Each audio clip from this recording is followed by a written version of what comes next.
King Island loomed out of the mist like a ghostly lookout in the middle of the Bering Sea. The island, barely a mile wide and a mile long, was a rugged outcrop of steep slopes and jagged cliffs. Perched precariously on these cliffs was a village of stilted huts, abandoned for over 50 years. The village, once home to the Asaluk, now stood as a skeletal remnant of a long-gone era, its structures creaking in the wind, and its pathways overgrown with a tangle of hardy vegetation. The complete isolation of King Island was precisely what had drawn Michael Pay, a seasoned urban explorer and popular YouTuber, to its shores.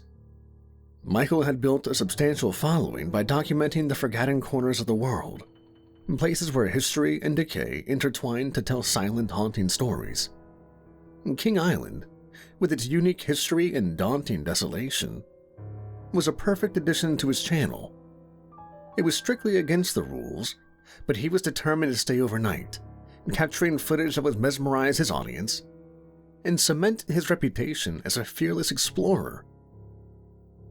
As the daily tourist boat approached the island, Michael stood at the bow, his camera already recording the approach. The tourists around him chattered excitedly, their voices a stark contrast to the overwhelming silence of the island. The guide's voice echoed through a megaphone, recounting the history of the Asaluk and the village's abandonment. But Michael barely listened. He had done his research into this place, and his mind was already focused on the night ahead. The boat docked at the small, rickety pier, and the tourists disembarked, their cameras clicking as they took in the haunting scenery. Michael hung back, though, his heart pounding with feelings of excitement and trepidation. He watched as the tourists were shepherded around by the guide, their visit limited to a relatively few safe spots.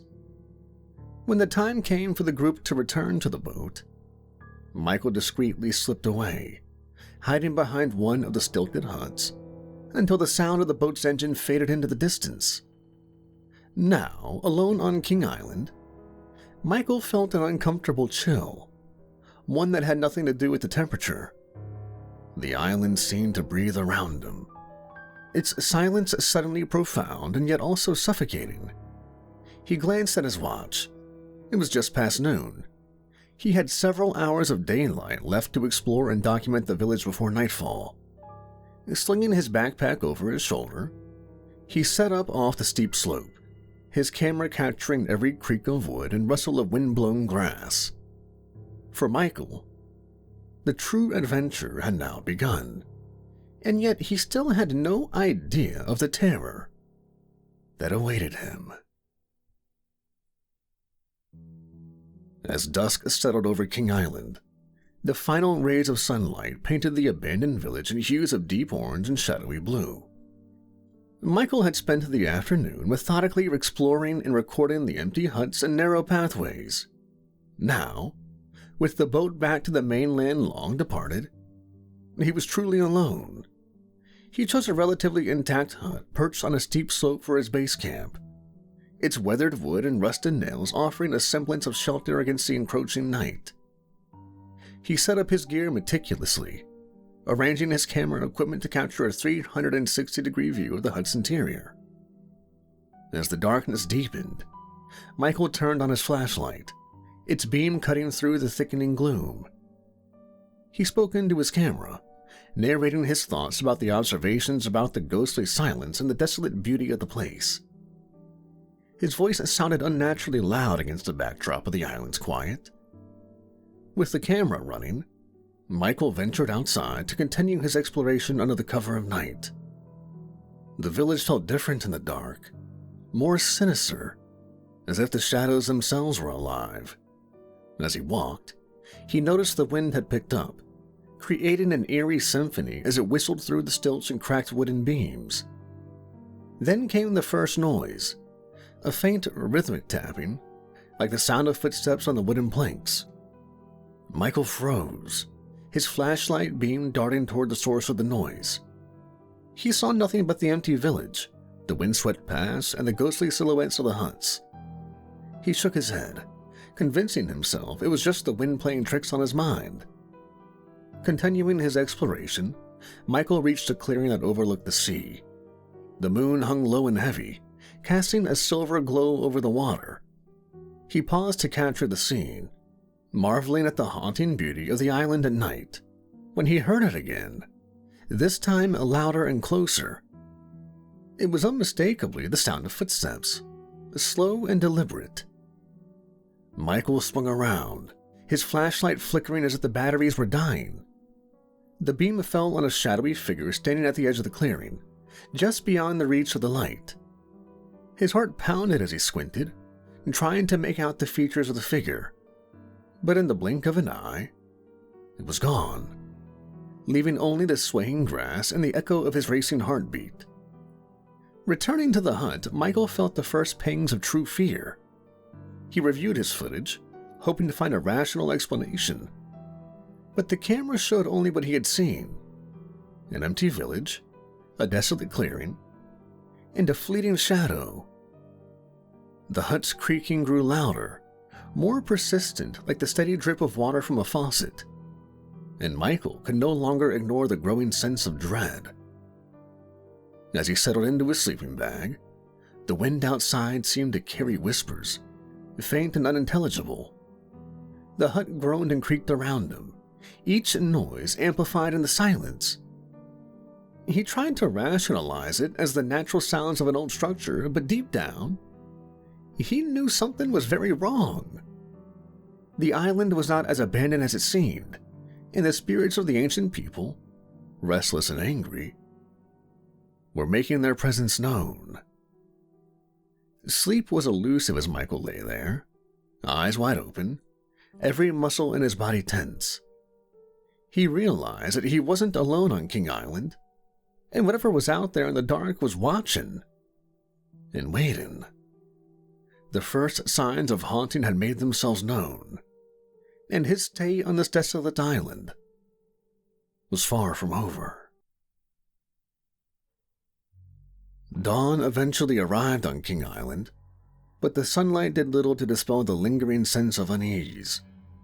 Michael awoke from a restless sleep, his mind still haunted by the inexplicable sounds and shadows of the night before. Determined to uncover the island's secrets, he packed his gear and set out to explore more of the village in the stark light of day. As he navigated the narrow, overgrown paths, Michael stumbled upon an old communal area, the remains of a large fire pit, surrounded by weathered totems and carvings, hinted at the rich cultural civilization that once thrived here. Intricate markings, some almost faded beyond recognition, decorated the totems, telling stories that Michael could only guess at. He documented everything with meticulous care, feeling a strange mix of excitement and dread. In one of the huts, Michael discovered a small, ornately carved box. Inside, he found a collection of artifacts, stone tools, bone carvings, and what appeared to be a ceremonial mask. As he lifted the mask, a sudden chill swept through the room, and he felt as though unseen eyes were watching his every move. He quickly replaced the mask and closed the box, but the feeling of being observed lingered. The day passed in a blur of discoveries and mounting tension. The more Michael uncovered, the more the island seemed to respond. Objects began to move on their own, a stone rolling across the floor, a door creaking open without a breeze to move it. Whispers filled the air, barely audible, elusive and just beyond the range of comprehension. At times, he caught glimpses of figures out of the corner of his eye, but they vanished the moment he turned to look. As evening approached, Michael retreated to the hut to review his footage and conduct some research on the Asaluk tribe. Using a satellite internet connection, he delved into historical records and anthropological studies. He learned that the Asaluk had lived on King Island for generations, thriving in their unique and challenging environment. However, the records grew vague and unsettling when describing the tribe's sudden departure. According to local folklore and a number of academic sources, the Asaluk had been driven away by the spirits of an even older civilization. These ancient spirits, it was said, were powerful and hostile, and had been angry at the intrusion of the living on their sacred land. The tribe's shaman had reportedly tried to appease the spirits with rituals and offerings, but in the end, the Asaluk had no choice but to abandon the island, leaving their homes and possessions behind. The realization hit Michael hard. The spirits he had sensed were not just figments of his imagination or mere remnants of the past. They were real and dangerously active. As the sun again dipped below the horizon, plunging the island into darkness once more, the paranormal activity escalated to a terrifying level. The whispers grew louder and more coherent, forming disjointed phrases in a language Michael couldn't understand. Shadows flitted across the walls, sometimes taking on humanoid shapes that seemed to reach out to him. Objects flew across the room with violent force and the temperature plummeted, making his breath visible in the frigid air. Michael's camera, which he had left running in the corner of the hut, captured everything. The whispers, the shadows, even the flying objects. He knew he had irrefutable evidence of the haunting, evidence that could propel his YouTube fame to new heights. But the triumph of that realization was overshadowed by sheer terror. He was no longer just an observer. Now he was a target. Frantically, Michael searched through his notes and footage, hoping to find some clue that might help him survive the night. He realized that the spirits were growing increasingly aggressive, perhaps sensing his fear or maybe just angered by his intrusion into their domain. The tales of the Asaluk's shaman came back to him, and he wondered if there was any way to replicate their rituals, to somehow appease the spirits long enough for him to escape. Outside, the wind howled, and the hut's aging structure groaned under the pressure of the unseen forces. Michael knew he was running out of time. With trembling hands, he began to set up a makeshift altar using the artifacts he had found, hoping against hope that he could survive until the boat returned the next day. His second night here was far from over, and the spirits of King Island were closing in.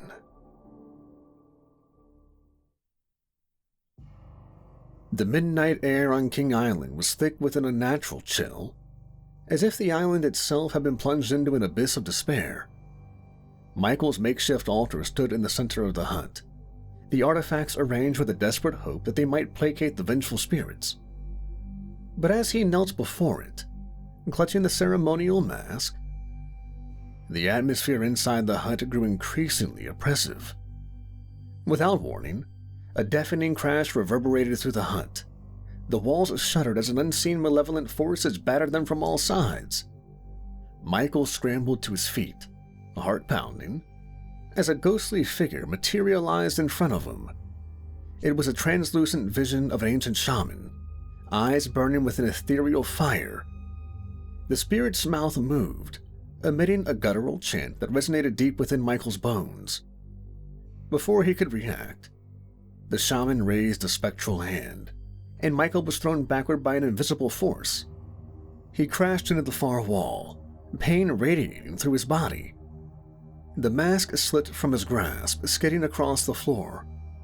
Struggling to breathe, he watched in horror as the room filled with more ghostly apparitions. Men, women, and children of the ancient tribe, their faces contorted with anger and sorrow. The spirits moved with purpose, their collective rage directed at Michael. Objects in the hut levitated and hurtled towards him, barely missing their mark. He ducked and dodged, each near miss intensifying his fear. His initial curiosity about the haunting had morphed into sheer terror. The realization that he was no longer an observer, but a target, fully sank in. Desperation clawed at his mind as he tried to formulate an escape plan. He grabbed his flashlight and darted out of the hut, the beams of light flickering erratically. The village outside was a maze of shifting shadows and supernatural glowing figures. Each direction seemed fraught with danger, but he knew he couldn't possibly stay in the hut. His thoughts raced as he considered his options. The boat would return at dawn, but that was hours away. He was trapped on the island with no immediate means of escape. The only chance he had was to survive until daylight. He remembered the old fire pit in the communal area he'd found earlier. Perhaps he could use the open space to his advantage, keeping the spirits at bay long enough to endure the night. As he ran through the village, the spirits pursued him relentlessly. Their whispers grew into a cacophony of wails and chants, their forms flickering in and out of existence. One spirit, more corporeal than the others, reached out and clawed at his arm, and pain shot through him as if he had been burned. He stumbled but forced himself to keep moving, adrenaline surging through his veins. Finally, he reached the clearing with the fire pit. He dropped to his knees and hastily gathered kindling and wood, praying that a fire might provide some kind of protection. His hands trembled as he struck a match, the tiny flame offering a glimmer of hope. After a short while, he managed to get a small fire going, the flickering flames casting long shadows around the clearing. For a moment, the spirits seemed to hesitate, their forms wavering at the edge of the firelight. Michael took the opportunity to catch his breath, taking stock of the reality of his situation. He was alone, outmatched, and surrounded by hostile forces he barely understood. The curiosity that had driven him to explore King Island now felt like a cruel joke, replaced by a primal fear for his life. The spirits quickly regrouped, their resolve unbroken. They began to circle the fire, their chants growing louder, more insistent. Michael knew the fire wouldn't hold them off forever. As he stared into the flames, he recalled the rituals and offerings mentioned in his research. He needed to perform some form of appeasement, but he had no idea how or if it would even work. With no other options, he grabbed the ceremonial mask from his backpack and placed it on his face, hoping it would grant him some connection to the spirits. He mimicked the shaman's chants he had heard earlier, his voice trembling. The spirits paused, their eyes fixed on him with a mix of curiosity and suspicion. For a brief, hopeful moment, the island seemed to hold its breath. But then the shaman's spirit stepped forward, raising his hand once more. The fire blazed higher, and the ground beneath Michael's feet began to shake. He realized with dawning horror that his attempt at appeasement had only enraged them further. As the spirits closed in, Michael's fear reached its peak. He was out of time and out of options, facing the full wrath of the island's ancient inhabitants. His only hope now was to somehow endure the night and pray for dawn's arrival, when the boat would return and offer a chance at escape. The second night on King Island had turned into an unrelenting nightmare. Michael clung to the hope that he could survive until dawn, but the spirits showed no signs of abating. As he huddled by the fire, the shaman's spirit slowly advanced, its spectral form pulsing with a malevolent energy. The other spirits closed in as well, their chants reaching a fever pitch. Michael's mind raced as he tried to think of a strategy. His urban exploration skills had taught him to navigate any number of dangerous, unstable environments, and he knew he had to use those skills now. He took a deep breath, steeling himself for the fight of his life. Grabbing his flashlight and camera, he made a sudden dash away from the fire, heading towards the cliffs on the far side of the village. The spirits followed, their wrath tangible in the air. The ground beneath Michael's feet seemed to tremble with each step, and the whispers and wails of the spirits filled his ears, almost drowning out his own thoughts. He navigated the narrow paths and unstable ground with precision, avoiding pitfalls and crumbling structures. His flashlight beam bounced erratically, casting grotesque shadows that danced and swirled around him. As he climbed higher, the wind picked up, howling through the cliffs and adding to the cacophony of noise. Michael's breath came in ragged gasps, his muscles burning with exertion. He knew he couldn't keep this pace up for long, but stopping wasn't an option. He glanced at his watch. Dawn was still hours away, and he needed to buy himself more time. Reaching a high vantage point, Michael paused to catch his breath and reassess his situation. Below, the spirits swarmed at the village, their glowing forms like an angry sea of fireflies. He could see the faint outline of the shore in the distance, where the boat would arrive with the first light of day. It was his only chance, but the path down was treacherous and filled with the restless dead. Suddenly, the shaman's spirit appeared in front of him, its eyes burning with an intense otherworldly light. Michael stumbled back, nearly losing his footing. The spirit raised its arms, and the air around Michael grew thick and oppressive, as if the very atmosphere was trying to crush him. Gasping for breath, he realized he had to confront the shaman if he hoped to make it to the shore. Drawing on every ounce of courage, Michael stood his ground. He remembered the chants he had mimicked earlier and began to repeat them, his voice trembling but growing steadier with each word. The shaman's spirit hesitated, its form flickering. Encouraged, Michael continued, his voice rising above the howling wind and the spirit's wails. The shaman let out an unearthly scream, and Michael felt a force slam into him, knocking him to the ground. Pain shot through his body, but he forced himself to get up. He couldn't give in now. With a final desperate push, he shouted the last lines of the chant, his voice breaking the spectral tension around him. For a moment, everything went still. The spirits paused, their forms wavering. The shaman's eyes locked onto Michael's, and he felt a strange connection, as if the spirit was seeing him, truly seeing him for the first time. Then, with a burst of light, the shaman vanished, and the other spirits began to fade, their energy dissipating into the night. But the danger wasn't over, and Michael knew the spirits could return at any moment. He seized the opportunity and began his descent towards the shore. The path was steep and slippery, and he had to use every bit of his agility and knowledge to avoid falling. The first hints of dawn were beginning to color the sky, casting a pale light over the island. As he neared the bottom, the spirits reappeared more aggressive than ever. They surged towards him, their forms coalescing into a wall of spectral rage. Michael pushed himself harder, his legs burning with exertion, his mind a blur of fear and determination. The sound of the boat's horn in the distance spurred him on. Finally, he burst through the last of the undergrowth, the rocky shore now within running distance. The boat was approaching, its lights cutting through the early morning mist. Michael waved frantically, his voice hoarse as he shouted for help. The spirits were closing in, their whispers now a deafening roar in his ears. He knew he had survived a night of unimaginable horror, but the experience had left its mark.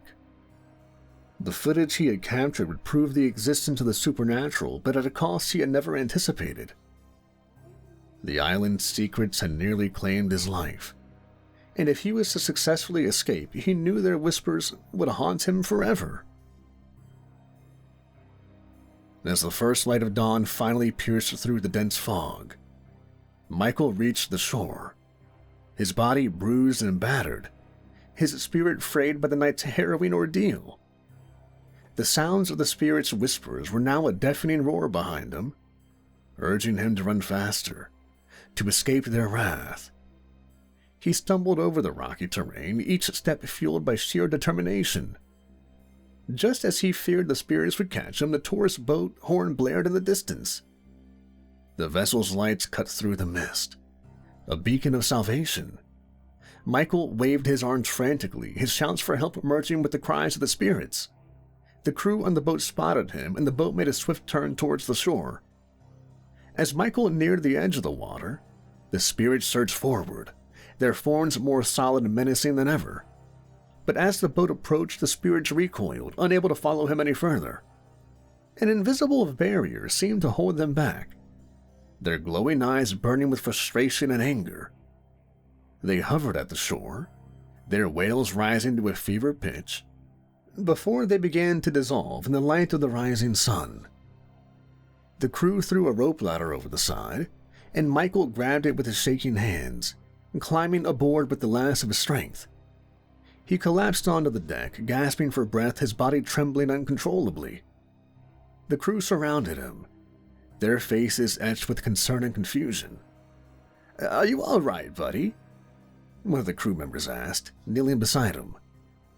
Michael struggled to sit up, his voice hoarse and weak. You have to believe me, he said, his words tumbling out in a rush. The island, it's haunted. The spirits, they tried to kill me. The crew exchanged skeptical glances. The captain, a grizzled man with a weathered face, stepped forward. You must have had one hell of a couple of nights, he said, his tone dismissive. These old places can play tricks on the mind, especially when you're out there alone. No, you don't understand. I have proof. The spirits, they were all real. I have it on camera. The crew members helped him to a bench, offering him water and a blanket. Despite his frantic explanations, they seemed to attribute his fear to the isolation and stress of spending 2 nights on the deserted island. They murmured soothing words, assuring him that he was safe now, but their expressions remained doubtful. Having taken a roll call of passenger numbers, they had eventually realized that Michael was missing, and consequently, the tourist trip had been canceled for the day while they were attempting to find him and bring him back to the mainland. As the boat pulled away from King Island, Michael took one last look.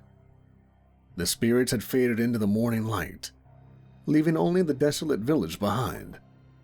The haunting cries and ghostly figures were gone, but their presence lingered in his mind. He knew what he had experienced was real, and the footage on his camera would prove it. Yet, as he clutched the camera to his chest, he knew that convincing others of the truth would be an entirely different battle. The boat's engines hummed steadily as they made their way back to the mainland. Michael closed his eyes, exhaustion washing over him. He had narrowly escaped with his life, but the memories of King Island would haunt him forever.